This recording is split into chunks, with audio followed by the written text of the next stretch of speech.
제가 오늘 이제 그 강의 저기 발표할 내용이 주로 저희 연구실에서 이제 진행했던 프로젝트 위주로 이제 발표를 하게 됐고, 그래서 그 연구실에서 진행됐던 프로젝트들을 어떻게 좀 한 주제로 묶어보면 어떤 키워드가 나올까 해서 보니까 VR, AR, MR 기능성 게임이라고 아마 그렇게 제가 주제를 정할 수 있을 것 같습니다. 그 기능성 게임 같은 경우에는 영어로 이제 시리어스 게임이라고 하는데, 그러니까 그 게임이 그 오락이나 흥미 목적뿐만 아니라 어떤 다른 목적으로, 그러니까 교육이라든지 안 그러면은 이게 치료라든지 그 또 다른 좋은 목적으로 이게 사용됐을 때 우리가 그걸 이제 기능성 게임이라고 해서, 그 저희 연구실에서 이제 저희 연구실이 이제 어 게임 연구실, 그 영어로는 플레이랩인데, 주로 이제 게임들 기반 VR, AR, MR로 이제 게임을 구현을 하고, 그다음에 그 게임이 실질적으로 이제 좀 의료 쪽이라든지 안 그러면은 좀 사회적으로 소외된 사람들, 그러니까 시각장애인들이나 노인들, 그리고 또 어린애들 중에서 약간 ADHD, 그러니까 주의력 결핍증이 있는 어린애들, 그런 어린애들을 위해서 이제 사용하는 게임들을 만들고 있어서 그 주제에 대해서 좀 간단하게 소개를 시켜드리려고 합니다.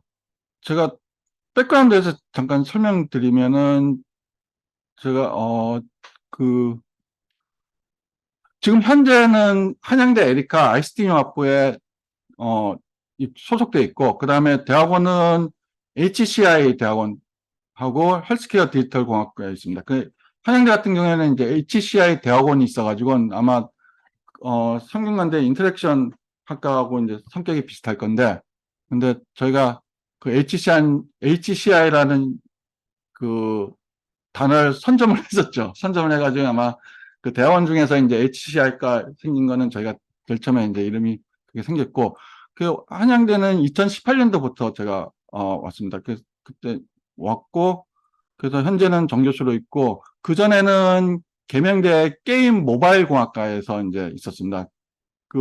지금은 게임 소프트웨어 학과로 이름이 바뀌었는데, 그래서 계명대 게임 모바일 공학과에 있으면서 이제 게임 관련된 프로젝트들을 많이 하게 됐습니다. 계명대는 이제 대구에 있으니까 그때 어, 그,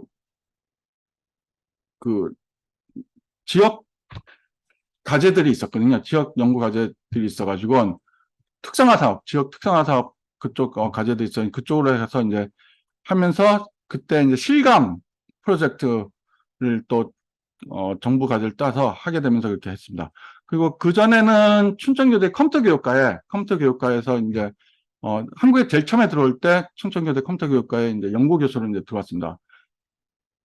그리고 2014년도에 들어왔고, 그 전에 이제 제가 해외에 한 17년 정도 있었습니다. 98년도에 학사 이제 졸업하고 바로 이제 나가가지고 일리노이에서 석사하고 박사하고, 그 다음에 박사하고는 시카고 근반에 이제 션버그라고 모토로라 이제 본사가 있는 곳인데, 그쪽에서 이제 어 어드밴스 리서치 센터하고 ARC라는 곳에서 이제 시니어 리서치 엔지니어, 그러니까 한국말로 하면 선임, 안 그러면 뭐 책임 연구원으로 있었습니다. 그래서 한 4년, 5년 정도 있다가 학교 쪽에 좀 생각이 있어가지고 캐나다 퀸즈 대학은 저기 토론토 쪽에 토론토 쪽 동부 쪽에 있는 대학입니다. 동부 쪽에 있는 대학에서 그쪽에서 하고 2년 정도 하다가 그다음에 일본에 왔다가 그러면 한국에 왔습니다. 그래서 제가 박사할 때는 원래 그 토픽이 CSW 쪽이었습니다. CSCL 같은 경우에는 Computer Supported Collaborative Learning, CSCW는 Computer Supported Cooperative Work 해가지고, 그러니까 컴퓨터를 사용해서 협업하거나 방금 동시에 어떻게 같이 이렇게 학습을 할 수 있는지, 그러니까 여기서 러닝은 AI의 러닝이 아니라 학생들이 이제 실질적으로 이제 배우는 거죠. 그래서 그런 쪽으로 이제 했었고, 그 다음 모토로라 가서는 저 IoT 쪽. 그때는 지금은 이제 IoT라고 인터넷 오브 띵즈를 해가지고 이제 많이 보편화됐었는데, 2006년도만 해도 그때 이제 모바일 폰으로 뭐 예를 들어 집에 가전에 있는 불을 켜거나, 그러면, 냉장고를 작동시키거나, 그런 걸 이제 연결시키는 걸 주로 했었죠. 모토로라가 이제, 어, 원래 전화기 쪽 회사니까 옛날 레이저 아마 그, 그 아주 얇은 그 모바일폰 사용하시는 분들은 있을 건데, 그래서 그쪽으로 하다가, 어, 저기 일본 가면서 NUI, 내추럴 유저 인터페이스하고 그다음에 이제 VR, AR, MR 쪽을 좀 하게 됐죠. 하게 되고 이제 실질적으로 많이 하게 된 거는 이제 개명돼 가면서 VR, AR, MR 많이 하게 됐습니다. 그래서 현재는 저기 에리카의 플레이 랩이라고 이제 운영을 하고 있고 박사과정 4명하고 석사과정 2명, 그다음에 학부 1명으로 지금 운영을 하고 있습니다.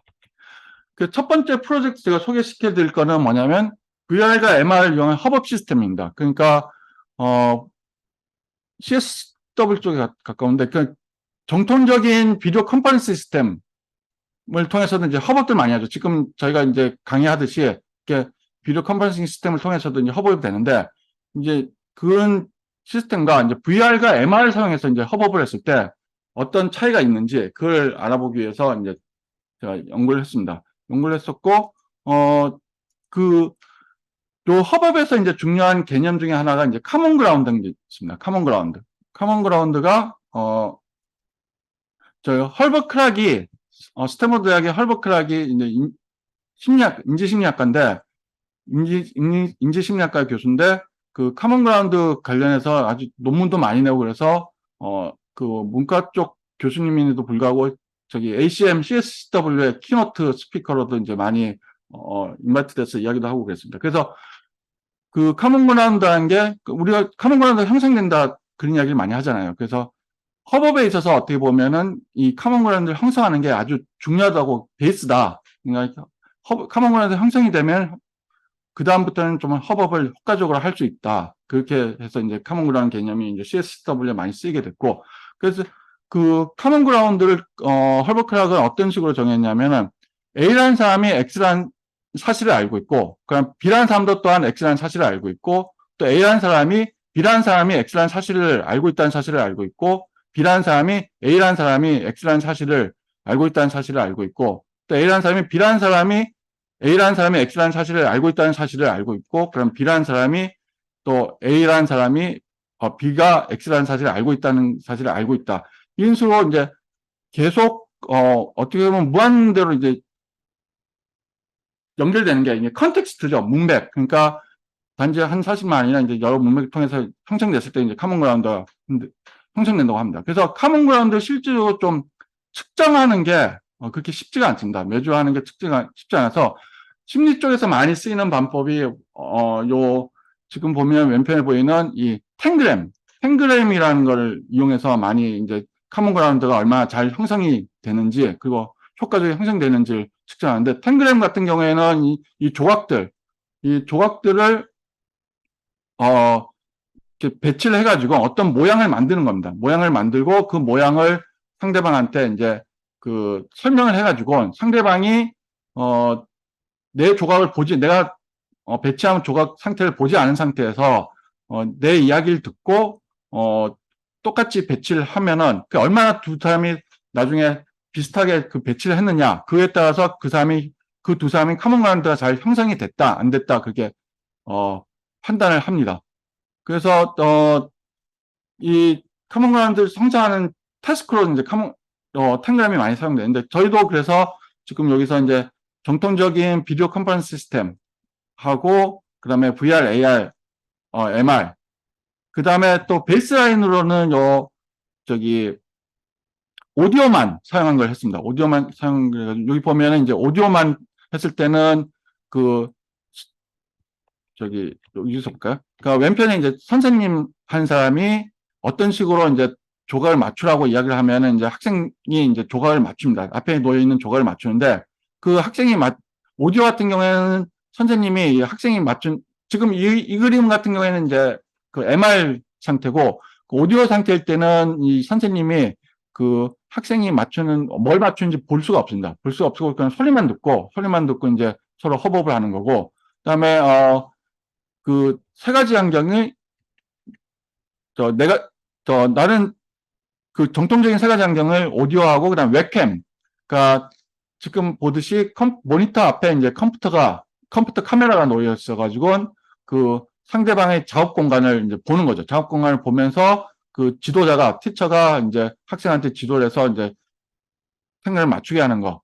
그다음에 헤드밴드 카메라 같은 경우에는 이제 그 학생의 관점에서 학생의 머리에 이제 카메라를 달아가지고 이제 본인이 이제 그 학생이 보고 있는 거를 이제 선생님이 볼 수 있도록 하는 거죠. 이거는 이제 카메라가 움직일 수가 있으니까 여러 퍼스펙티브에서 다른 관점에서도 볼 수가 있죠. 그리고 VR, MR 같은 경우에는 VR은 이제 학생이 그 HMD를 쓰고 HMD 상에서 조각을 맞추는 거를 그 장면을 선생님이 같이 보면서 이제 지도를 하는 거고, MR은 그 책상 위에 이제 조각을 맞추는데 MR 상으로 이제 가상의 힌트들이 주어집니다. 그 힌트를 줘가지고 그 힌트를 보고 이제 학생이 그 외곽선이죠. 힌트가 외곽선인데 그 외곽선에 맞도록 이제 조각들을 끼워 넣는 거. 그리고 그 장면을 이제 선생님이 보면서 이제 커버를 하는 걸 했습니다. 그래서 그래서 첫 번째 쓰인 거 2D 같은 경우에는 정통으로 쓰이는 이제 탱그램을 사용했고, 그럼 3D 같은 경우에는 뭐냐면은 우리가 생각한 게 카메라가 이렇게, 웹캠으로 놓여 있으면은 이게 카메라가 고정되어 있기 때문에 이 옆모습이나 맞추려는 조각의 옆모습이나 뒷모습이 안 보이는 그런 퍼즐 같은 경우, 그런 경우에 많이 쓰는 게 이제 보면 뭐냐면, 소마 큐브죠. 소마 큐브 같은 경우에는 지금 이게, 예를 들어, 웹캠 같은 경우에는 전면에서는 카메라가 고정되어 있게 보이는데, 이제 그 옆모습이나 뒷모습이 안 보이기 때문에 그런 데서 이제 좀, 피델리티가 떨어지지 않을까. 그런 식으로 했습니다. 그래서, VR이나 AR 같은 경우에 우리가 여기서 보면 이 5가지 환경들이 이제 피델리티가 다르다고 이야기할 수가 있는데, 피델리티는 그 충실도죠, 충실도. 그러니까 얼마나 이 가상현실상에서 실세계의 그 컨텍스트한 문맥들을 충실하게 구현을 할 수 있느냐, 복원을 할 수 있느냐, 그게 충실도인데, 그 버추얼 가상현실상에서 피델리티를 기존의 맥마칸이라는 연구자가 나눈 거는 디스플레이 피델리티하고 인터랙션 피델리티 나왔습니다. 그냥 디스플레이 피델리티 같은 경우에는 그 가상현실 디스플레이 시스템이 얼마나 그 실세계의 비주얼한 그냥 시각적인 그 자극들이나 시각적인 내용들 컨텐츠를 충실하게 보여주느냐, 그런 쪽에서 이제 디스플레이 피델리티하고 관련된 것들이 이제 필드 오브 뷰, FOV. 그러니까 필드 오브 뷰는 한 번에 이제 볼 수 있는 그 시야 각이거든요.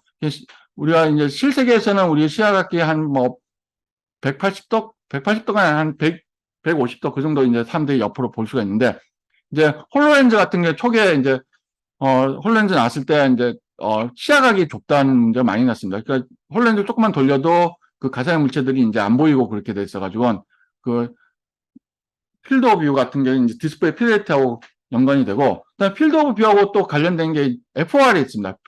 필드 오브 리가드라고 하는데, 필드 오브 리가드는 한 번에 보이는 건 아닌데 그 가상의 비주얼 인포메이션이 놓여 있는, 얼마나 많은 각도로 놓여 있는 걸 보는 거죠. 그래서 예를 들어 우리가 그 세면으로 그 3면으로 구성된 케이브로 갔을 때, 그러니까 버추얼 리얼리티 케이브로 갔을 때 이제 앞면, 옆면, 그러니까 좌측 우측에 이제 큰 라지 디스플레이가 이제 놓여 있을 때, 이제 사람이 그 안에 들어가서 이제 봤을 때, 그런 케이브 상태일 때 이제 필드 오브 뷰는 사람이 한 번에 볼 수 있는 거는 한 120도 정도가 되지만은 필드 오브 리가드, 그러니까 비주얼 인포메이션이 실제로 주어진 건 한 180도가 되는 거죠. 왜냐하면 왼편, 앞편, 옆편 이렇게 돼 있으니까 이제 180도가 돼서 그 필드 오브 리가드도 이제 디스플레이 피델리티의 영향이 되고, 그냥 디스플레이 레졸루션이라든지 디스플레이 사이즈, 리프레시 레이트, 그냥 프레임 레이트 이런 것들이 이제 디스플레이 피델리티와 관련돼 있고, 그럼 인터랙션 피델리티 같은 경우에는 얼마나 그 사용자가 그 가상의 물체하고 상호작용을 할 수 있는지, 그러니까 물체를 시프트 한다든지 패닝 한다든지 아니면 틸팅 한다든지 그런 것들이 이제 사용이 되는 거죠. 그래서 보면은 우리 5가지 환경에서 그냥 오디오인 경우, 웹캠인 경우, 바이브, 그러니까 바이브 같은 경우는 버추얼 리얼리티죠. 그 다음에 홀렌즈, MR, 그 다음에, 그, 헤드밴드 카메라. 이제 머리에 이제 카메라 달렸을 때, 요 피델리티들이 다 다르게 각각의 상황에 따라서 다르게 나옵니다. 다르게 나와서, 예를 들면은, 예를 들어, 필드 오브, 또 힌트 같은 경우에, 2D 같은 경우에는 이제, 앞에 이제 외곽선들이 놓여져 있기 때문에, 제가 나중에 그 다음에 비디오를 보겠지만은, 그 조각을 맞출 수 있는 외곽선들이 그 오디오나 웹캠이나 그 머리에 이제 헤드밴드 카메라 같은 경우는 외곽선들이 그 작업을 하는 사람들 앞에 놓였기 때문에 그 필드 오브 뷰가 큰 편이고, 그 그러면 가상현실상에서도 이제 가상의 외곽선이 나오기 때문에 한 번에 볼 수가 있죠. 근데 홀란즈 같은 경우에는 아까 말한 35도 정도밖에 그 힌트들이, 그러니까 고개만 조금만 돌려도 그 힌트들이 사라지거나 안 보이기 때문에 필드 오브 뷰가 낮다고 볼 수가 있죠. 그래서 2D 상태일 때는 이런 다른 피델리티가 있고, 또 3D 소마크 뷰일 때도 이제 또 다른 피델리티가 있습니다. 그래서 이 다른 환경에서 이제 했을 때 실질적으로 이제 어떤 효과가 있는지. 그래서 아까 카몬 그라운드 측정할 때 많이 쓰이는 게 탱그램을 조립하는 거라는데, 그 많이 쓰이는 게 태스크 컴플리션 타임하고 태스크 에러 레이트죠. 그러니까 HCI에서 많이 쓰이는, 일반적으로 많이 쓰는 것처럼 얼마나 작업을 빨리 끝내는지, 그리고 얼마나 실수를 안 하고 끝내는지, 그걸 이제 측정을 했습니다. 측정을 했는데 그 결과를 보기 전에 잠깐 비디오를 보도록 하겠습니다. 실험이 어떻게 진행되는지.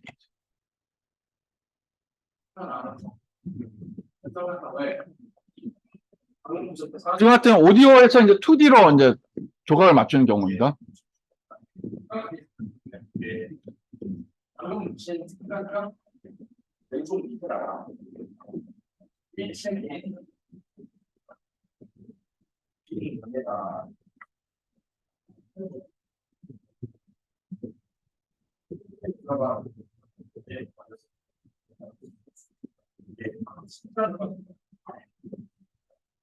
그럼 세 번째 문제는 이제 시작해보게 이 웹캠 같은 경우는 이제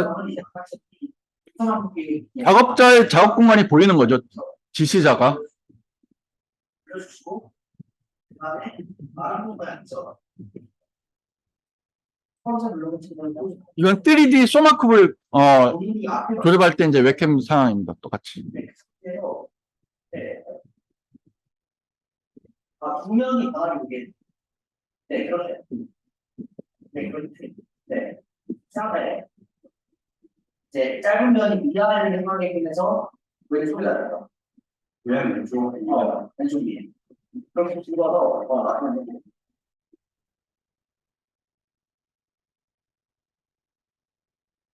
승리에 오는 공간이 있으나 거기가 세워.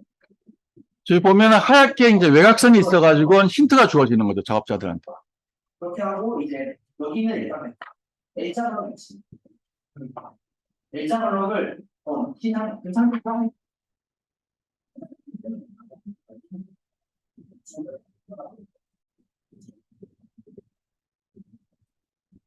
홀로란즈 같은 경우에는 이 검은 천 위에 하얀, 여기서는 잘 안 보이는 하얀 외곽선이 있어가지고 그 외곽선에 맞춰서 이제 조립을 할 수가 있는 거죠.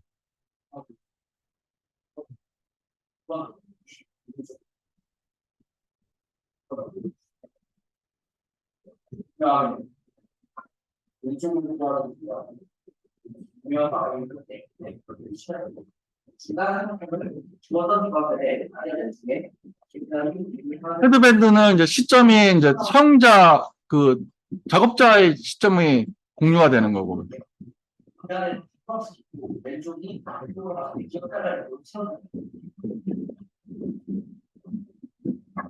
네, 그렇게 해주시고 방금도 이게 오른쪽에다가 끌어넣 없습니다.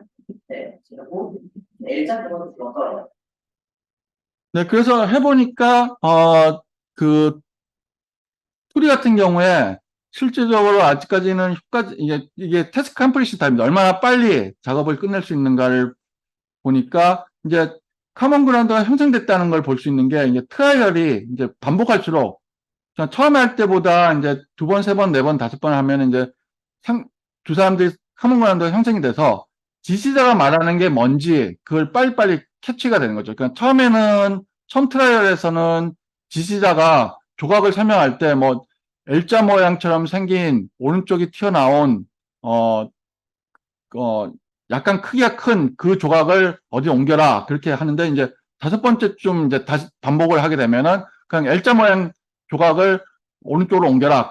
그렇게 해도 L자 모양 조각이 뭘 가리키는지 지시자가 이제 알아들 수가 있는 거죠. 그게 카몬그라운드 형성됐기 때문에 이제 점점 빨리 일을 끝낼 수 있는 거고. 그래서 전반적으로는 카몬그라운드 형성이 됐는데 이제 실제로 빨리 끝내는 걸 보니까 웹캠이 가장 빨리 끝내고 그 다음에 헤드밴드 카메라 2D인 경우에는 그 다음에 VR, 다이브, 그 다음에 MR, 홀로렌즈, 그 다음에 오디오만 비주얼한 게 세열되지 않고 오디오만 했을 때 가장 늦게 끝낸다는 걸 알 수가 있었습니다. 그래서 통계학적으로 분리했을 때는 요 앞에 두 그룹하고 뒤에 세 그룹이 이제 의미 있는 차이가 있는 걸 볼 수 있고, 그리고 3D 경우에는 보면은 가장 빨리 끝나는 게 이제 헤드밴드 카메라입니다.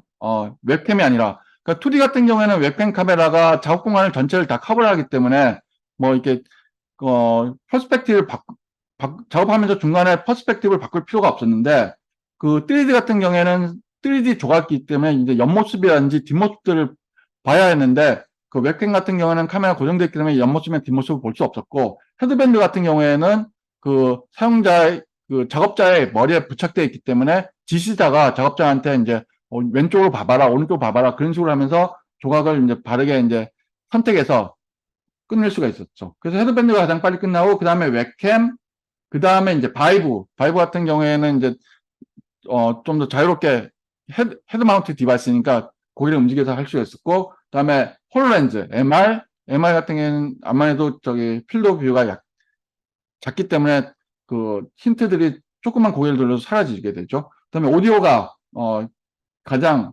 힘들게 그냥 시간이 오래 걸린다는 걸 알 수가 있었습니다. 그래서 이렇게 해서 전반적으로 각각을 했을 때 어떤 효과가 있는지 그리고 어떤 이슈들이 있는지를 피델리티 위주로 이제 조사를 했었고, 이거는 결과가 저널 오브 유니버스 컴퓨터에 실렸습니다. 그래서 좀 더 자세히 내용들을 보고 싶은 사람들은 이 논문을 참조해 주시면 될 것 같습니다. 그 다음에 이제 제가 이제 지금 하고 있는 프로젝트들이 의대 쪽하고 많이 하고 있어가지고, 의대하고 관련돼서 이제 하는 프로젝트를 좀 소개를 시켜드릴 건데, 현재 하고 있는 그 범부처 의료기기 과제 중에 의료기기 개발 사업 과제로 하고 있는 게 이제 이명치료를 이제 가상현실로 하는 거를 하고 있습니다. 그걸 고대 안산병원의 이비인후과 최준 교수님하고 같이 저희 대학원은 이제 HCI 대학원의 게임 연구실이 같이 진행하고 있습니다. 내용을 보면 이명 같은 경우에는 외부로부터 이제 청각적인 자극이 없는 상황에서 이제 소리가 들린다고 이제 느끼는 상태고, 그러니까 이게 정신적인 요인이 많이 작용하는 거죠. 그래서 이걸 기회성의 한상통이라고 하는데, 몸의 한 부위나 장기가 물리적으로 없는 상태임에도 불구하고 이제 그렇게 있다고 이렇게 느끼는 감각. 그러니까 잘못된 인식을 규정하는 것이 이제 중요하게 되죠. 근데 이명 치료법들이 아직은 치료법들이 나와 있지가 않습니다. 그러니까 확실하게 이제 이명을 치료할 수 있는 그런 완전히 치료할 수 있는 법은 안 나와 있고, 이렇게 이명 증상을 완화시키는 것만 이제 나와 있는데, 첫 번째는 약물요법이고, 근데 과학적으로 아직 입증된 약은 없고, 그다음 허리 치료, 그다음 난청이 동반된 환자의 보청기로 이제 도움을 줄 수 있는데, 아직 그 소리 발생기를 통해서 치료하는 효과는 발견되지 않았고, 그다음에 이명제 훈련증 그냥 상담이나 지도, 그다음 인지행동 치료, 그다음에 또 전기 자극을 머리에 둬가지고 이제 하는 것들이 있는데, 아직 완벽한 치료 모델은 없다고 보는 거죠. 그래서 저희가 이제 제안한 거는 청각의 이제 가상환경에 기반해서 시청각적인 자극을 제공하는 가상환경을 통해서 그 이명 발생 위치를 귀 속이 아닌 외부에 있다고, 이제 머리에 있는 이명을 밖으로 끄집어내는 거죠. 그리고 그 밖으로 끄집어낸 이명을 내가 컨트롤할 수 있다고, 그런 식으로 이제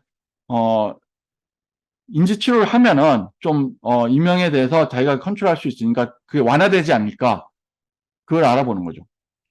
그래서 기본적으로는 그 이명 소리를 이제 공간감 소리를 나게 해야 되기 때문에, HTRF, 헤더, 트랜스퍼 릴레이티드 펑션 해가지고, 그러니까 머리 방향에 따라서 이제 소리가 다르게 들리는 거죠. 그 스페셜 오디오가. 그러니까 공간감 음량이 소리가 나게 하고, 그 다음에 이명을 앞에 보이도록 하고, 이명 아바타를 보이게 하는 거죠. 그 아바타를 그 소리가 나는 걸 잡아서 이제 내가, 버리면은 그 휴지통에, 여기 보면 이제 노란색 요 박스가 이제 휴지통인데, 휴지통에 버리면은 그 소리가 사라지게 해가지고 내가 이명을 컨트롤할 수 있다는 그런 인식을 주면은 이명이 치료되지 않을까 해서 이제 조사를 한 것입니다. 그래서 보면은, 헤드 릴레이티드 트랜스퍼 펑션을 사용해가지고 이제 공간 음량을 했고, 양쪽 뒤에서 이제, 이거는 어쿠스틱 패러독스죠. 그러니까 우리가, 멀티플렉스 같은 경우에는 시각적으로 왼쪽 눈하고 오른쪽 눈이 이제 보는 각도에 의해서 이제, 가까이 있는 물체하고 멀리 있는 물체가 이제 보이는 각도가 달라지죠. 달라지니까 가까이 있는 물체가 빨리 이제 움직이는 것처럼 멀리 있는 물체는 천천히 움직이는 것처럼 그렇게 느끼는 것처럼 왼쪽 귀하고 오른쪽 귀 그 양쪽 귀의 위치하고 그 근원지가 상대적인 각도에 의해서 이제 소리가 다르게 들리게 하는 거죠. 그래서 그러면서 실질적으로 좀 공간적인 음량을 느낄 수 있게 하는 요 기술을 이용한 거죠. 그래서 그 기술을 이용해서 이제 이명을 이제 비주얼하게 컨트롤할 수 있게 이제 자극을 주기 위해서 환경은 4가지 환경을 사용했습니다. 그러니까 가장 시끄러운 환경, 그 다음에 상대적으로 좀 덜 시끄러운 환경, 그 다음에 상대적으로 조용한 환경, 그 다음에 가장 조용한 환경. 이런 속에서 이명이 발생했을 때 그 이명을, 휴지통에 버림으로써 내가 이명을 컨트롤했다는 그런 느낌을 줄 수 있도록 한 겁니다. 그래서 보면 이명 소리에 따라서, 이명 아바타를 찾고, 그 다음에 이명 아바타를 집은 다음에 쓰레통에 버리는 건데, 어떤 식으로 작동하는지 한번 비교를 보도록 하죠.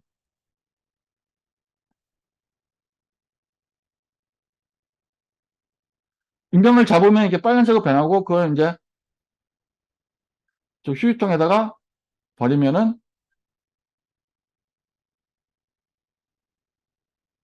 이명이 사라지는 식으로 했습니다. 그래서 이런 식으로 해서 저희가, 이명 증상이 있는 3개월, 이명 증상이 3개월 이상 되는 환자를 한 달에 한 4번 정도 이제 방문을 하게 해가지고, 이명 치료뿐만 아니라 저희가 그 효과가 얼마나 좋은지를 보기 위해서 EEG 테스트를 했습니다. EEG 테스트를 해가지고, 처음에 방문할 때 이제 EEG를 한번 측정하고, 그 다음에 제일 마지막에 또 방문할 때 또 EEG를, 측정해가지고 뇌파의 변화가 있는지 그걸 이제 측정을 한 거죠.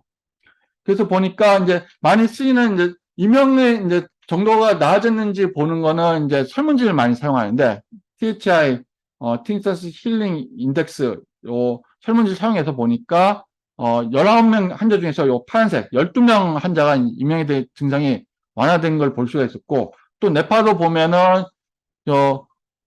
오비토 프론탈 코텍스 그러니까 아나 전두 빛을 쪽에서 이제 알파하고 세타파들이 이제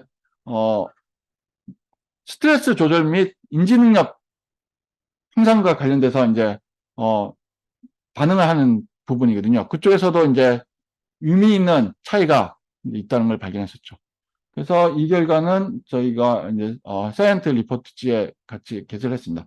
그래서 이게 법무처 전주기 의료기기 사업 1차 1차 사업 3년 동안 한 걸 하고 이게 결과가 좋게 나와서 후속 연구로 이제 실질적으로 이제 올해부터 또 이제 후속 연구로 3년을 더 하게 되는데 저희가 이제 2차 쪽으로 이제 좀 개발한 거는 뭐였냐면은 아까 이제 이명 소리하고 이제 비주얼한 거 가지고 했었는데 멀티모달을 더 나가고 이번에는 이명을 좀 촉각으로 햅틱으로 좀 느끼게 하는 거죠. 느끼게 해가지고 이제 이명을 이번에는 버리는 게 아니라 이명 자체를 이제 손으로 깎아내는 거예요. 진동을 느끼게 해가지고 이명을 이제 깎아서 없애버리면은 내가 이명을 이제 내 머릿속에 있는 이명을 내가 끄집어내서 그걸 깎아서 없앴으니까 이명이 사라졌으니까 이제 더 이상 소리가 나지 않으니까 그런 식으로 이제 구현을 했었고 그 다음에 또 한 가지 이제 추가한 거는 뭐냐면 이명 소리에 대해서 이제 커스터마이제이션을 한 거죠. 각각의 환자에 대응되는 소리를 오토인코더를 사용해서 구글의 베리에이션의 오토 인코더를 사용해서 각각의 이명 한자에 특화된 이명 소리를 만들어서 그거를 이제 한자별로 실험에 사용을 한 거죠. 그래서 한번 보면은 이명 소리들이 이런 소리들이 보통 납니다.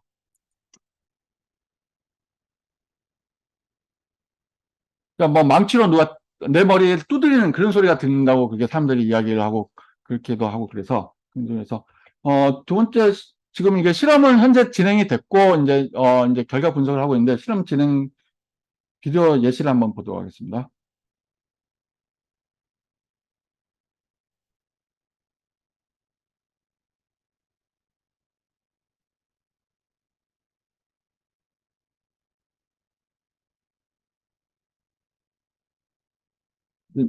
성제 정보들을 요거는 성자들한테는 안 보이고 실험 진행한 사람한테만 필시상을 보여서 입력을 하는 거죠.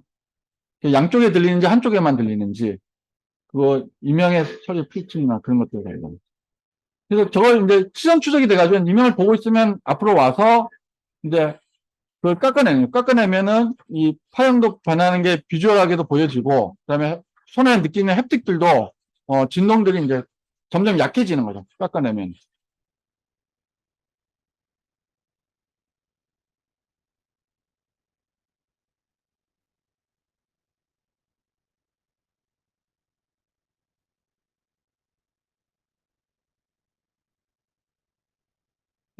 세 번 정도 처음에는 좀 깎아내기 힘들게 좀 해가지고,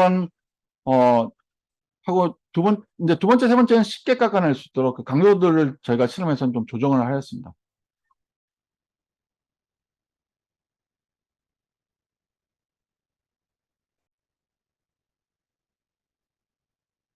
일차 치료가 끝났습니다.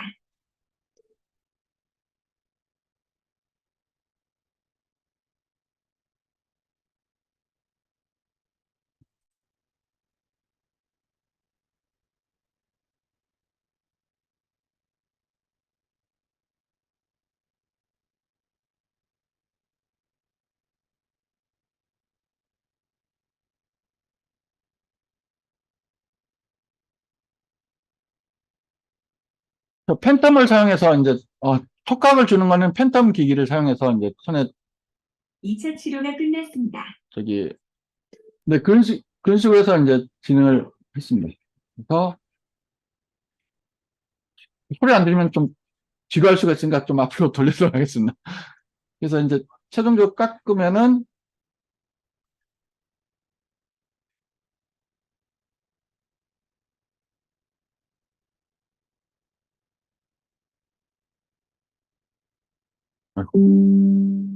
모든 치료가 끝났습니다. 네, 이렇게 진행이 됐습니다. 그럼 그 다음에 프로젝트는 이거는 저희가 시각장애인들 대상으로 쇼다운 게임을 버추얼로 한 건데 그 시각장애인들이 보면 여러분들이 생각하기에 보지 못하니까 VR을 할 필요가 있느냐 그런 생각을 하는데 그러니까 저희가 생각했던 건 디지털 디바이드죠. 그냥 어떤 기술이 있을 때 그 특정 그룹의 사람들이 그 테크놀로지의 혜택을 못 누리게 하는 거는 그건 잘못된 거라고 생각해서 가상현실 시각장애인들도 즐길 수 있도록 그렇게 했습니다. 그래서 이 같은 경우는 주로 소리를 이용해서 하는데 저희뿐만 아니라 시각장애인들 이용해서 테니스 하는 경우도 있고 그다음에 엑서 게임 그러니까 이거 같은 그 엑서 게임 같은 엑서사이즈 게임이죠. 그런 쪽도 있고 그다음에 소리는 다시 HRTF 기능을 이용해서 했습니다.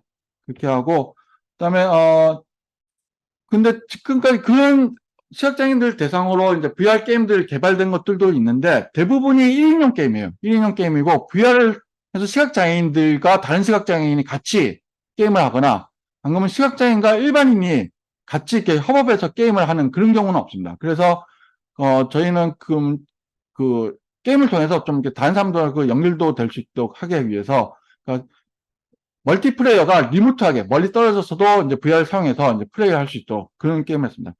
그래서 첫 번째 그 아이디어를 어떤 걸 할까 생각하다가 그 패럴림픽 보면 요 쇼다운이라는 거 보면은 이런 옆에 보면 테이블 테니스 비슷한 게 있어요. 여기 보면 옆에 벽들이 쳐 있고 요 공 안에 구슬이 들어가 있습니다. 쇠 구슬이 들어가 있어가지고 공이 흐르면은 소리가 들리거든요. 그래서 시각장애인들이지만은 이게 시각 그 장애 정도가 다 다르기 때문에 실제로 그 패럴림픽에서 게임할 때는 시각 장애인들 그 난이도 상관없이 전부 다 안대를 끼게 됐습니다. 그냥 검은 안대를 끼고 양쪽에 이제 안대를 끼고 소리만 가지고 이제 공 구는 소리 듣고 요 상대방이 요 팟깃이죠. 요 가운데 요 팟깃으로 공을 집어넣으면은 이제 1점씩 따는 겁니다. 그래서 이제 테이블 텐 이걸 쇼다운이라는 게임인데 이거를 이제 가상현실로 좀 만들어 보자 그렇게 한 거죠. 그래서 가상현실을 만들어서 아까 말한 대로 이것도 이제 공의 상대적인 위치에 따라서 소리가 다르게 들려야 되기 때문에 이제 구글 레조넌스 사운드하고 레조넌스 오디오하고 그다음에 HRTF 사용해서 공이 굴러올 때 이제 소리가 다르게 나도록 하고 그다음에 그 게임 같은 경우에는 두 가지 버전을 사용했습니다. 첫 번째는 AI하고 이제 혼자 플레이할 수 있게도 하고 그다음에 그 상대방하고 이제 원격으로도 플레이할 수 있게 그렇게 게임을 구현을 했고 그래서 네 임플리멘테이션 하는 건 HRTF 사용했고 그다음에 중간에 나레이션을 저희 공이 만약에 가운데 멈춰 있는 경우가 있거든요. 실제 게임에서도 보면 공이 굴러가다가 이제 양쪽 선수의 팔이 닿지 않는 가운데 멈추 있는 경우가 있는데 그런 경우에는 다시 가운데서부터 공을 이렇게 굴려주게 돼 있어가지고 심판이 여기서도 가운데서부터 공이 이제 굴러가서 다시 리스타트를 할 수 있도록 그렇게 했고 그다음에 공을 칠 때 소리뿐만 아니라 실제로 공을 칠 때 그 컨트롤러 자체에 바이브레이션이 있으니까 그냥 간단한 바이브레이션을 줘가지고 그 HMD 컨트롤을 사용해서 공을 치는 거를 진동을 느낄 수 있도록 그렇게 했습니다. 그렇게 해서 버전은 두 가지 아까 말한 대로 혼자 플레이하는 AI 상대로 이제 플레이하는 방법 있고 그다음에 플레이하고 플레이어 모드로 이제 하는 걸로 해서 AI 같은 경우에 확률을 둬가지고 처음에는 한 거의 90% 이상 받아칠 수 있도록 그렇게 하고 이제 랠리가 길어질수록 AI가 이제 점점 놓칠 수 있도록 놓쳐가지고 만약 놓친 순간에 상대방의 침공이 그 AI 쪽 골 속에 들어가면 이제 승리를 하는 거죠. 그런 식으로 하겠습니다. 그다음에 네. 볼을 사용했고 그래서 실제로 이제 시각장애인들 대상으로 저희가 실험을 19명을 이제 모집을 해서 하고 4명을 이제 제외시키고 15명을 이제 실제로 실험을 했었죠. 실험이 어떻게 되는지 한번 같이 보도록 하죠.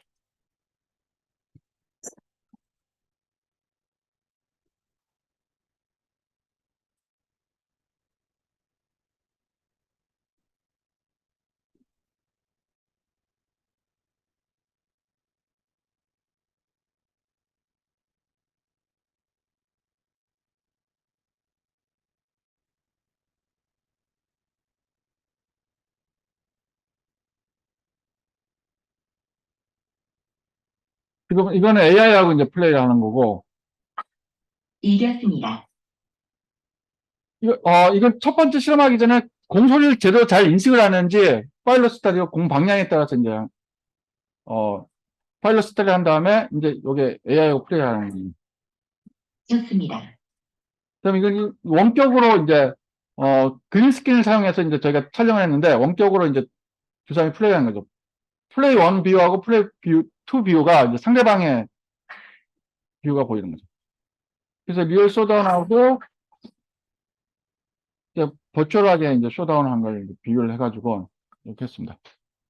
그래서 해보니까 시각장애인들이 일반인들하고 대상으로 했을 때 첫 번째 게임은 이거는 시각장애인들하고 일반인들이 AI 대상으로 했을 때 두 번째 게임이네요. 두 번째 게임이라서 시각장애인과 일반인들이 같이 플레이한 거고 매치라는 건 게임 자체입니다. 게임 전체가 이제 3세트 중에서 2세트를 이기면은 이제 이기는 거라서 한 75% 정도 시각 장애인들이 일반인들 대상으로 이겼고 게임 수 그냥 가까이 그 세트별로 이제 했을 때는 이것도 한 20게임 정도 이제 시각장애인들이 이기고 정상인은 좀 줄어드는 그런 거였습니다. 그래서 그 코릴레이션은 저희가 발견을 못했지만은 그 트렌드를 보고 그냥 일반적으로 뭐 누가 이기느냐 그게 중요한 게 아니라 저희는 이게 양쪽이 다 질릴 수 있다는 거. 그래서 끝나고 나서 이제 인터뷰를 했는데, 인터뷰하고, 그다음에 게임하는 동안에 이제 다이얼로그를 저희가 다 레코딩 해가지고, 다이얼로그 어널리시스를 해가지고 보니까, 인조이먼트를 나타내는 그런 케이스들이 많아서, 시각장애인들이 일반인들 대상으로, 그러니까 일반적으로 일반인들하고 같이 이렇게 플레이하는 경우들이 많지가 않은데, 이제 가상현실 쇼다운을 통해서 일반인들과도 이렇게 플레이를 할 수 있도록, 그랬습니다. 여기서 일반인들도 아까 말한 것처럼 실질적으로는 그 안대를 다 쓰고 했습니다. 그러니까 시각장애인도 안대 쓰고, 일반인도 안대 쓰고, 왜냐면 그게 현재 그 패럴림픽 쇼다운 규칙이 그 시각장애 정도에 상관없이 공평하게 게임을 하기 위해서 양쪽 다 안대를 씌우기 때문에 일반인들도 안대를 쓰고 시각장애인도 안대를 쓰고 했기 때문에 일반인들이 항상 이기지는 않았던 것 같아요.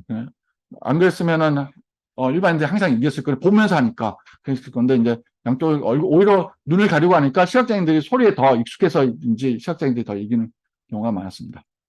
그래서 이거 같은 경우에는 저희가 이거는 또 유니티에서 이제 매년 이제 그 컴피티션이 있어요. 그게 학생 부분 이제 해가지고 저희 커뮤니티 어워드를 받았고, 그다음에 시그그래프 아시아에도 이제 숏 버전으로 이제 했고, 이제 저널에 지금 투한 상태입니다. 그다음 두 번째 거는 이제 보행훈련. 보행훈련, 시각장애인들 이제 보행훈련, 지금 세 가지가 다 어떻게 보면은 그 VR에 이제 소리 HL 테이프를 사용한 거죠. 그러니까 그 공간과 음량을 사용해서 어떻게 사용할까 해서 그러면 이제 보행훈련을 한다면 해보자.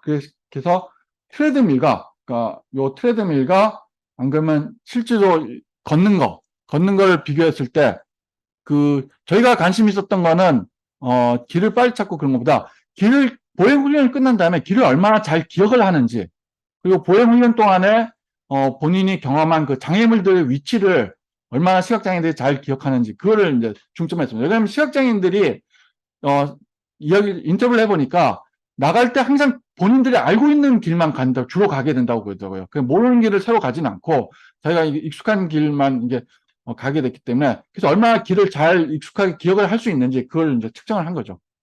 그래서 보행 같은 경우에는 보면은 이제 VR장에서 이제 워킹 이제 구현한 방법 보면은 리얼 워킹 실제로 워킹 같은 경우에는 휴먼 게이트가 걸음걸이죠. 이거를 풀 게이트를 다 이렇게 반영한 게 있고, 파셜 게이트가 있고, 게이트 니게이션이 있습니다. 게이트 니게이션 같은 경우에 트레드밀이 속하고, 풀 게이트 같은 게 지금 우리가 한 이제 워킹 같은 경우인데, 풀 게이트는 게 뭐냐면은, 여기 걷는 걸 보면은 이게 사람이 걸을 때 스탠스 페이스가 있고 스윙 페이스가 있습니다. 그러니까 발이 이렇게 땅에 닿아 있는 부분, 한쪽 발이 닿아 있는 부분이 스탠스 페이스라고 하고, 발이 이제 공중에서 떠서 움직이는 부분이 스윙 페이스라고 하는데, 풀 게이트 같은 경우에는 이 스탠스 페이스하고 스윙 페이스를 둘 다 이용해서 이제 가상현실로 구현하는 경우죠. 그런 경우에 이제 리얼 워킹인지 리디렉트 워킹, 스케일드 워킹 이런 경우가 있습니다.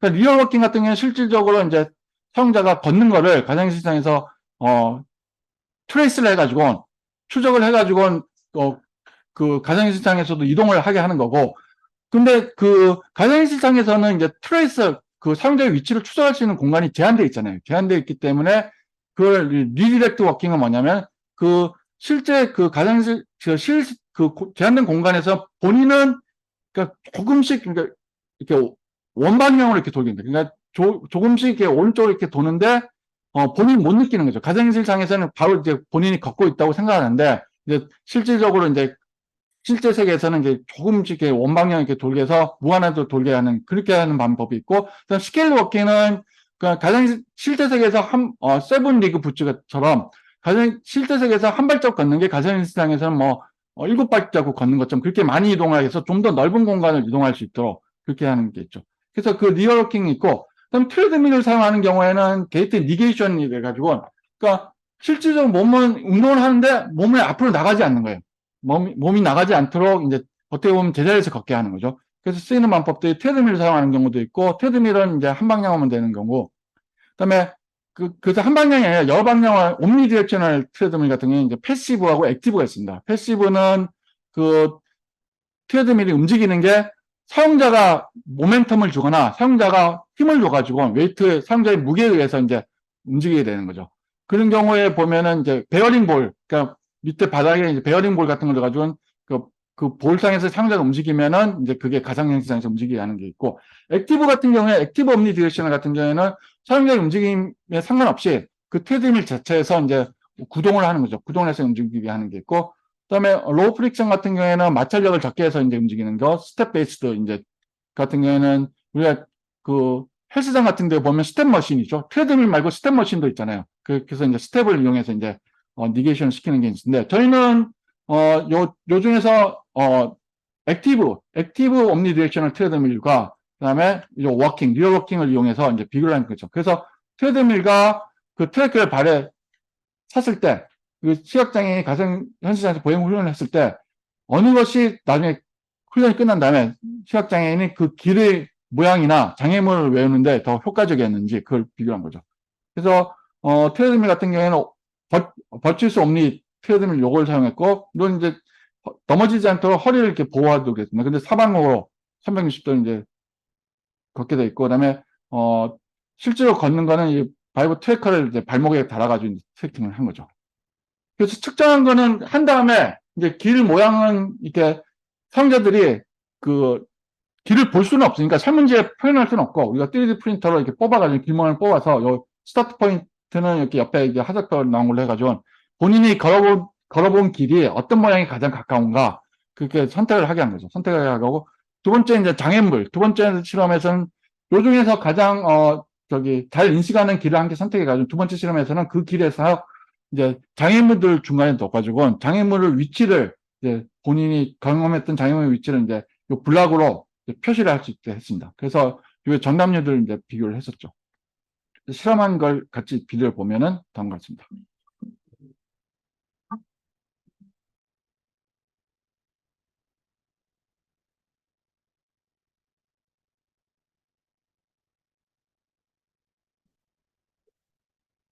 RTG하고 IRB를 사용해서 그 소리 사이를 보는 거죠. HRTF 그런 되는데. 그래서 소리는 교정 연구에서 3옥타브 C 메이저가 가장 시각장애인한테 편안한 소리를 해가지고 그걸 이제 안내견에 붙인 거죠. 그래서 안내견이 소리를 내면은 그 소리를 듣고 따라가도록 이 몸이 부딪히는 소리나 그런 것들은 소리를 내고, 장애물들 소리들을 또 다르게 구현한 거죠.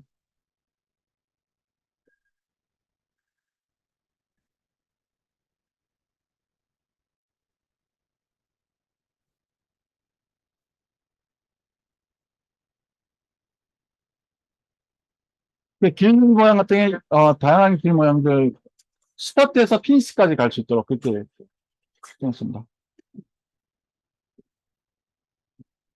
이건 이제 트레드밀상에서 실제로 이제 안내견을 따라가면서 길을 찾아가는 경우고,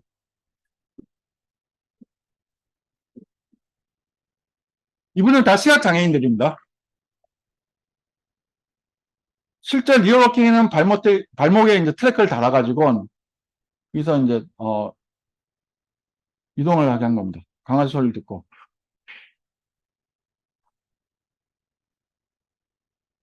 두 번째 시험에서는 이제 장애물 위치를 이제 철도로 이제 스틱으로 이제 장애물을 쳐서 부딪히게 되면은 장애물 위치를 기억하는 거죠.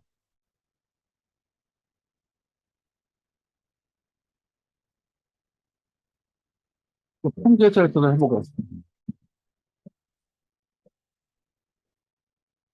이걸 얼마나 잘 기억하는지는 이제 선택을 하게 하거나 안 그러면 블락을 손으로 만져서 이제 위치에 표시를 할 수 있도록 그렇게 했습니다. 결과는 보면은 나중에 다시 설명을 하도록 하겠습니다. 네, 그래서 결과를 보니까 첫 번째 길 모양의 길 형태에 대해서 기억하는 거는 트레드밀이 VR 트래커보다 더 좋았고, 근데 장애물 위치 같은 경우에는 저기 그 가상의 장애물과 인식하는 거는 평지에서 실제로 걸으면서 하는 게 더 효과가 좋았던 것 같습니다. 그래서 첫 번째 같은 경우에 암만 해도 그 VR 트레드밀 같은 게 허리를 보호해주고 허리를 이렇게 감싸고 이동을 하니까 길 걷는 거에 좀 더 포커스를 할 수 있어서 그렇게 된 게 아닌가. 평지에서 그냥 걷게 하는 것보다는 자유롭게 턴도 방향을 바꾸거나 그랬을 때 확실하게 턴이 되니까 더 길을 잘 인식한 게 아닌가 그렇게 생각을 하고 있고, VR 트랙, 소리 같은 경우에는, 평지에서 했을 때 스틱으로 이제 직접 움직이면서 쳐면서 했기 때문에 더 효과가 좋았던 것 같습니다. 그래서, 길 자체에는 트레드밀이 효과적이었고, 길 내 장애물 위치에는 트래크가 효과적이었고, 그러니까 트레드밀은 불편한 걸음을 해 몸의 움직임에 집중하기 때문에 길 자체를 용이했고, 트래커는 자연스러운 걸음으로 환경에 집중하게 만들어 길 장애물이 용이하게 됐다는 것을 저희가, 어, 끄집어냈고, 네, 그렇게 됐습니다.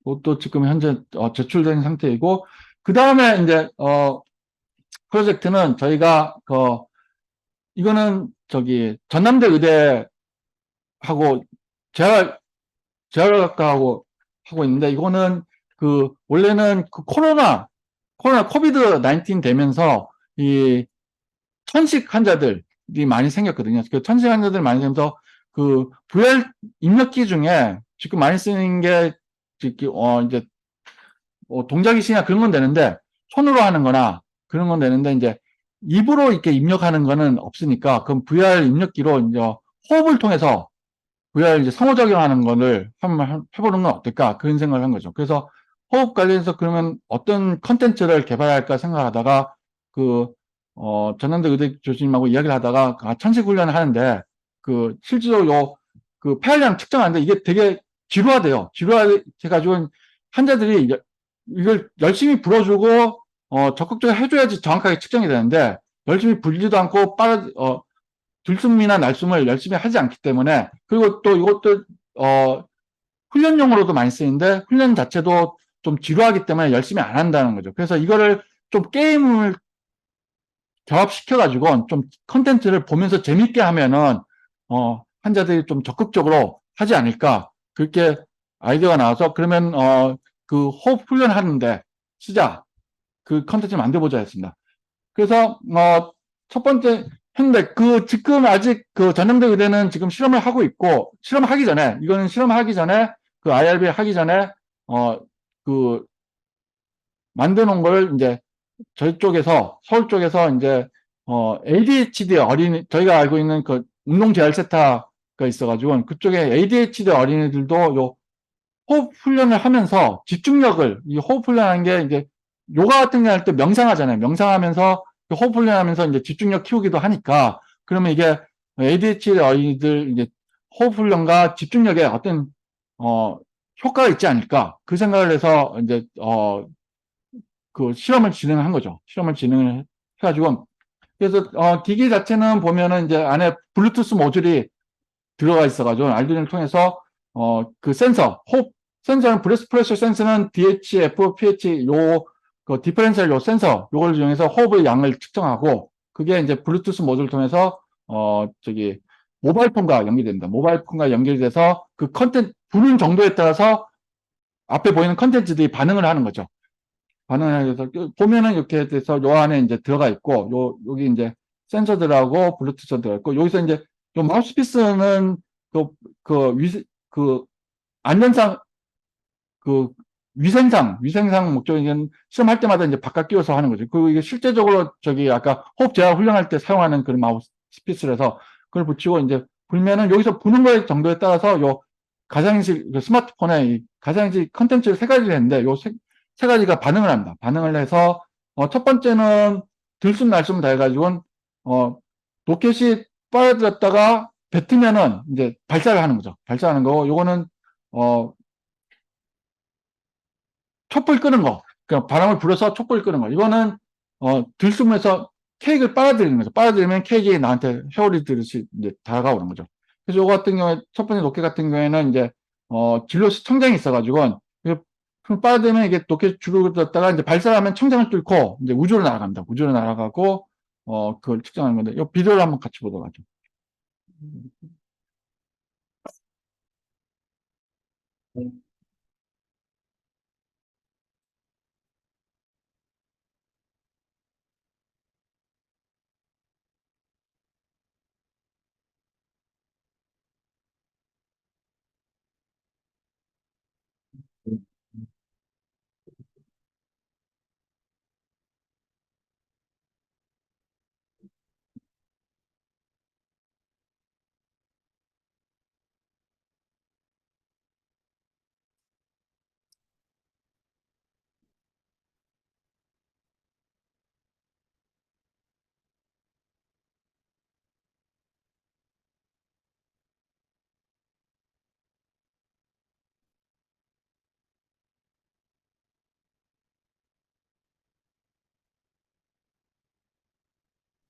네.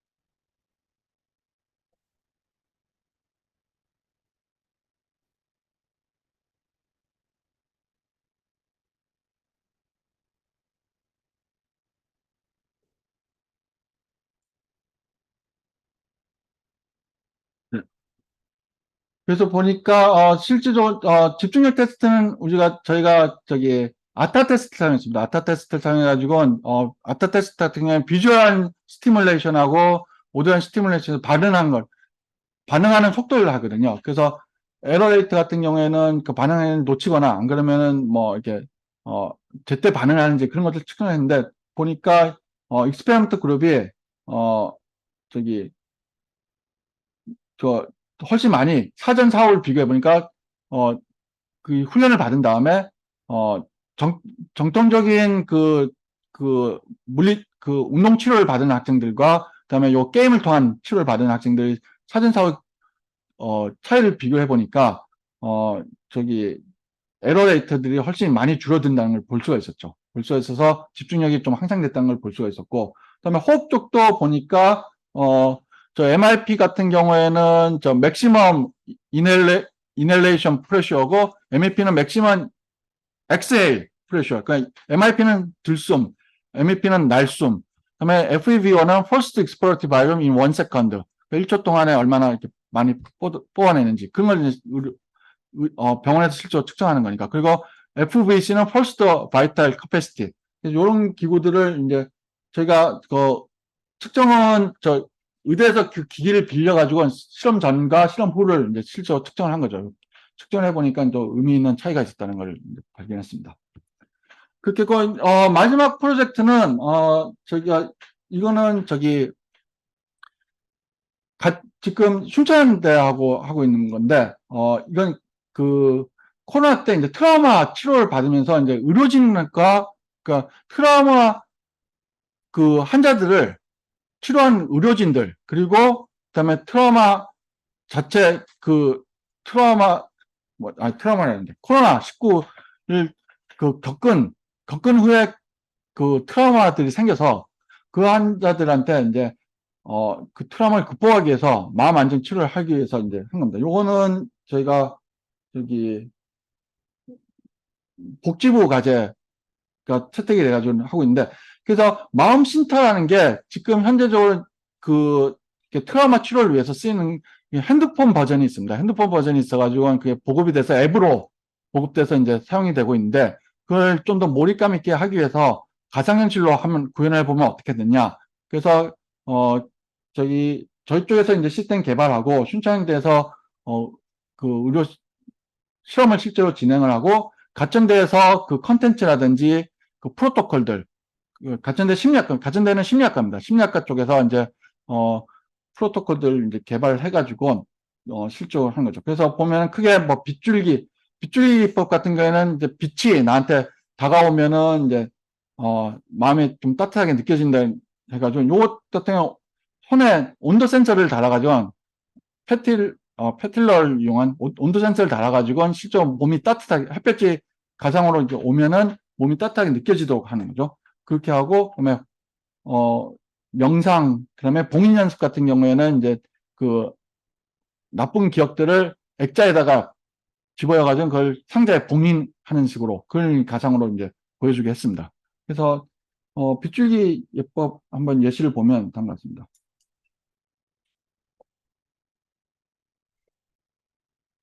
사용하고 싶은 기법을 선택해 보세요.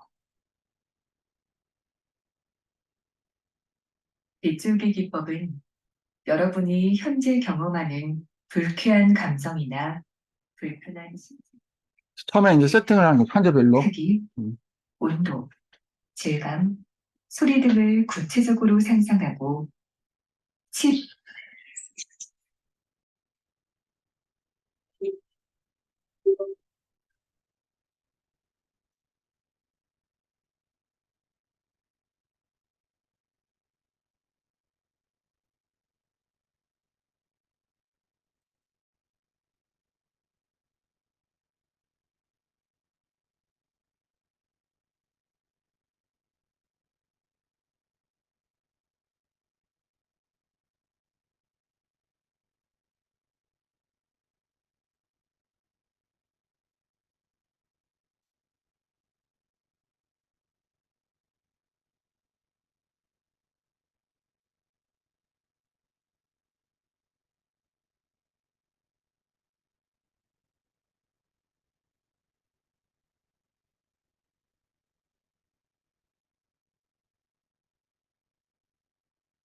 이거는 본 실험 들어가기에는 이제 사용자들 각각에 맞도록 이제 환경을 세팅하는 거죠. 세팅을 하고, 이제 본 실험이 들어가면, 우리는 불편한 느낌을 스스로 통제할 수 없다고 생각할수록 불편감에 더욱 압도되며 더 큰 고통을 느낍니다. 빗줄기 기법은 여러분이 현재 경험하는 불쾌한 감정이나 불편한 신체 감각의 모양, 크기, 온도, 질감, 소리 등을 구체적으로 상상하고 치유의 빛이 이러한 불편감을 줄여준다고 상상하는 기법입니다. 빛이 비칠 때마다 점점 옅어지는 불편감을 천천히 느끼면서 우리는 스스로의 느낌이나 신체 감각에 압도되지 않고 조절해 나갈 수 있습니다. 이 연습에서 치유의 빛이 불편한 느낌을 둘러싸면서 비추는 동안 그 느낌의 모양, 크기, 음흠, 질감, 소리가 어떻게 변화하는지 살펴보세요. 자, 이제 빗줄기 기법을 시작하겠습니다. 긴장을 풀고 편안한 자세를 취해봅니다. 먼저 불편한 감정이나 감각을 치유해줄 빛을 떠올려 보겠습니다. 당신을 편안하게 해주는 색상은 무엇일까요? 여러 가지 색상 중에서 당신을 편안하게 해주는 색을 자유롭게 선택해 보세요.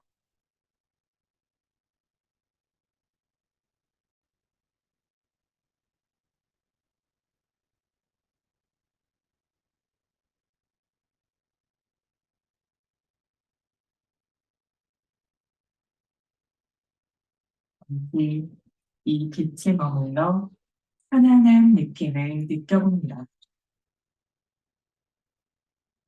빛이 몸을 감싸고 있는 이 순간을 경험해봅니다. 치유의 빛을 잠시 느끼셨다면 이제 당신이 조절하고 싶은 불쾌한 감정이나 신체 감각을 떠올려 보세요. 내 몸의 어디에서 감정이나 감각이 느껴지는지 알아차려 보세요. 그 감정이나 감각이 어떤 모습일지 상상해 보세요.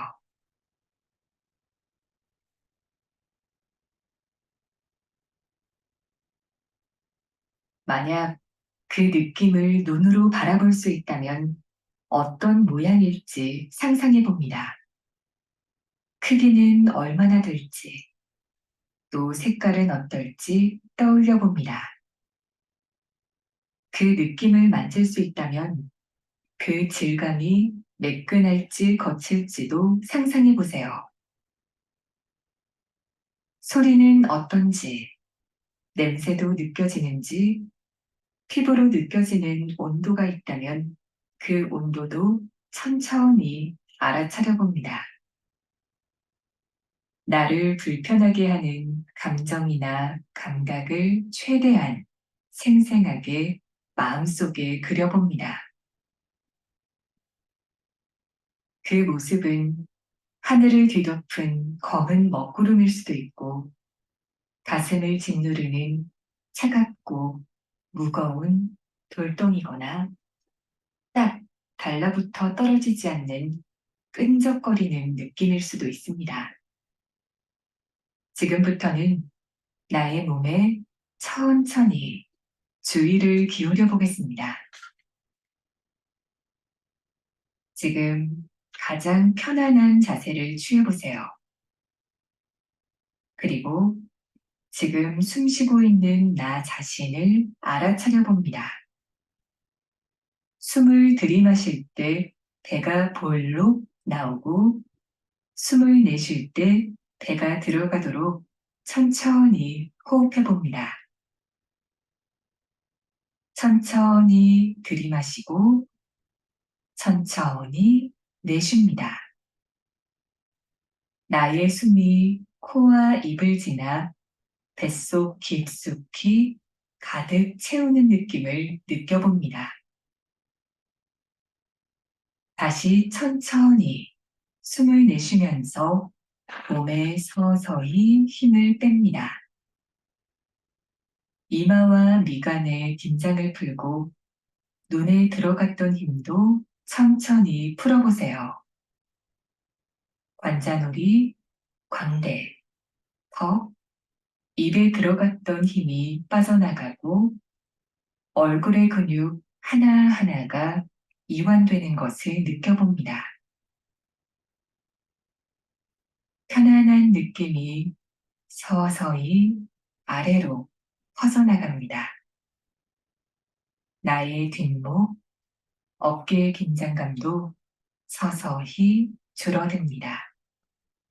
나의 가슴, 배, 허리, 양팔도 천천히 이완되는 것을 느껴봅니다. 편안한 느낌을 충분히 느껴보세요. 이제 다리의 느낌도 알아차려 보세요. 허벅지와 종아리를 지나 발끝까지 편안하게 이완되는 것이 느껴집니다. 당신의 몸에서 느껴지는 편안함을 알아차렸다면 다시 천천히 치유의 빛에 주의를 기울여 봅니다. 먼 곳에 있는 빛을 가만히 응시하세요.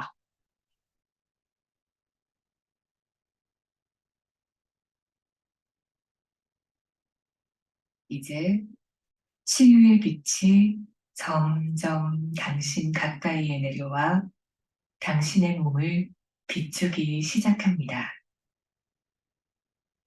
당신의 양손을 바라보세요.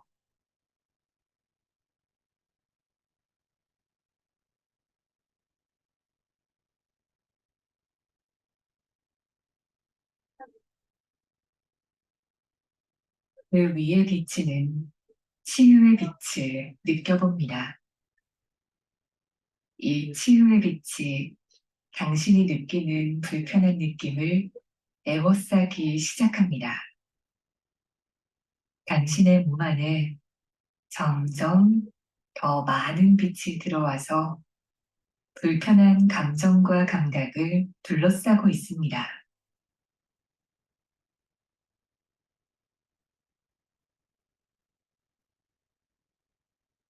불편한 느낌의 모양, 크기, 색깔이 어떻게 변해가는지 지켜보세요. 숨을 들이쉴 때 코와 입을 통해서도 치유의 빛이 몸 안으로 들어오기 시작합니다. 당신의 온몸 구석구석, 손끝과 발끝까지 빛이 비추고 있습니다. 깊게 숨을 들이마시면서 당신의 몸을 살며시 바라보세요. 빛이 피부에서 몸 안쪽까지 서서히 스며드는 것을 느껴보세요.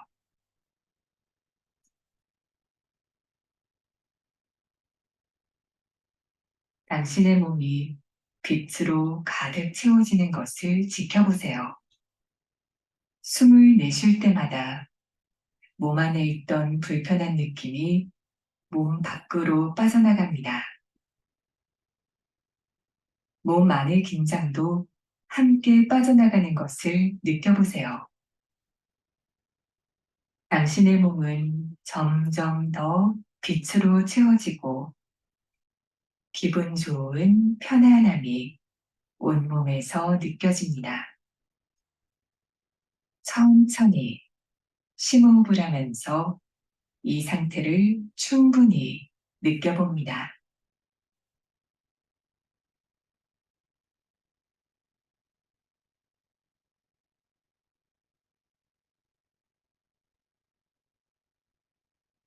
자, 이제 치유의 빛이 당신에게 편안함을 주고 제자리로 되돌아갑니다.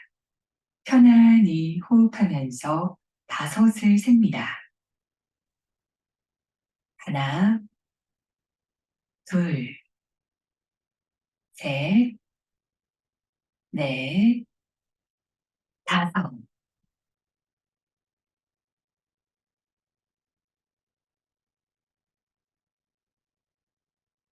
네. 그래서 저기, 그, 두 번째 호흡 챙김 영상 같은 경우에는 이제 해안가에서 호흡 명상을 따라서 이제 화면에 들숨, 날숨, 이제 그래픽 표현이 나오면 그 오디오 지시 따라서 호흡 연습을 수행하는 거고, 봉인 연습 같은 경우에는 들판에서 이제 지우고 싶은 생각을 봉인 상자에 담아서 제거하는 겁니다. 그래서 지우고 싶은 생각을 액자 안에 이제 시각적으로 표현하고 사용자하고 인터랙션 통해서 액자를 봉인하는 과정을 이제 시각적으로 표현했습니다. 네. 그래서 오늘 간단하게, 제가 지금 연구실에서 진행되고 있는 프로젝트들을 소개했습니다. 네. 감사합니다.